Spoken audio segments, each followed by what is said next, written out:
ఎంతమంది పిల్లలమ్మా నీకు? నాకు నలుగురు సార్. నలుగురు. ఓకే. చదువుకుంటారు వాళ్ళు? చదువుకుంటుంటారు. 2 అమ్మాయిలు పెళ్లి చేసిన, ఒక బాబు ఉన్నాడు, ఒక అమ్మాయి ఉంది ఇంకా పెళ్లి. సో మీరు ఇంటి పక్కనే ఉంటారు కాబట్టి మీరు కూడా కొంచెం మంచిగా చూసుకోవాలి వాళ్ళకి. ఇప్పుడు జస్ట్ నేను 10 నిమిషాలే సార్ చెప్పి పోయి హాస్పిటల్కి వాళ్ళ అక్క వచ్చింది, నేను కూడా పోయినా. 2 పోయి చూపించుకొని వచ్చినాము. మంచిగా కాకుంటే క్యానింగ్ తీస్తామంటని చెప్పిండ్రు. గోళీలు వేసుకోమ్మా, టాబ్లెట్లు వేసుకో అంటని చెప్పినా నేను. చెప్పి ఇప్పుడు వెళ్ళిపోయి మళ్ళీ మా అబ్బాయి ఆట తీసుకుని పోయి ఎక్కడ పోయినట్టు చూడనికి వచ్చింది సార్. ఇంతే, ఇంటికి కూడా పోలేను నేను. వీడికెళ్ళి ఇక్కడనే వచ్చింది. ఓకే. సో అంటే వాళ్ళ అమ్మ మీతో మాట్లాడుతుండేనా? లాస్ట్ ఎప్పుడు మాట్లాడింది? నాకు ఫోన్ చేస్తుండే. వాళ్ళు తిమ్మాయిపల్లి ఉంటుంది సార్. ఓకే. తిమ్మాయిపల్లికి వెళ్ళిండే, ఫోన్ చేస్తుండే. ఫోన్ చేసి మాట్లాడుతుంటేవి. ఏం చేస్తుండ్రు అక్క, తిన్నారా, పిల్లలు బాగుంటారా అంటని చేస్తుండ్రి. పిల్లలు ఎప్పటికి నా దగ్గర ఉంటుండ్రి, ఆడికి ఇడికి తిరుక్కుంటుండ్రి. ఉంటే లేదు పిల్లలు ఇన్ని ఉంటారు, లక్ష్మి తిన్నారు, ఇన్ని తిన్నారు, ఇన్నే ఉన్నారు పెట్టుకొచ్చి మా అత్త తింటుంటే వాళ్ళు మేము ఒకజాలనే తింటుంటే ఒకజాలనే ఉంటుంటే ఎప్పటికీ ఆనే కూర్చుంటుంటే.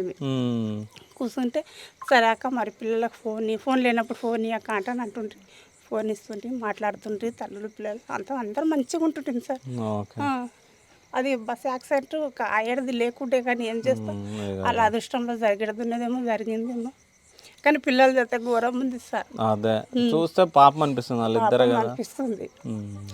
తల్లి అన్న ఉండాలి, తండ్రి అన్న ఉండాలి, ఇద్దట్లో ఎవరన్నా ఒకరన్నా ఉండాలి. ఉంటేనన్నా కొంచెం బాధ ఓదార్చుకు చెప్పుకుంటాము. తల్లి కన్నా చెప్తాం, తండ్రి కన్నా చెప్తాం. ఇట్లా తల్లి లేదు, తండ్రి లేదు, ఎవరికి చెప్పుకుంటారు వాళ్ళు? అంటే వాళ్ళ ఫ్యామిలీకి సంబంధించిన అంటే ఈ పాలల్లో వాళ్ళు కూడా ఎవ్వరు లేరంట కదా? వాళ్ళకి పాలల్లో ఎవరు లేరు. ఆ పిల్లగాడు సూర్య చూసుకుంటాడు, వాళ్ళ పెద్దనాయన కొంచెం ఆయన కూడా వచ్చి చూసుకుంటాడు. ఎవరైతే కూడా పరాయోళ్ళు అంటారు, మన సొంత వాళ్ళు అయితే ఎవరు కారు కదా. అదే కదా కొంచెం బాధ పిల్లల గురించి, అంతే. కానీ మీరు మంచిగా చూసుకోవాలి సరేనా? చూసుకుంటాను, నాకు తెలుసు కదా. మా మీద కొంచెం జరిగింది కదా సార్, మాకు తెలుసు. అదే అంటే మీరు మాట్లాడుతుంటే అర్థమైపోతుంది, అంటే మీరు ఆ సిచ్యువేషన్ నుంచి వచ్చారు కాబట్టి.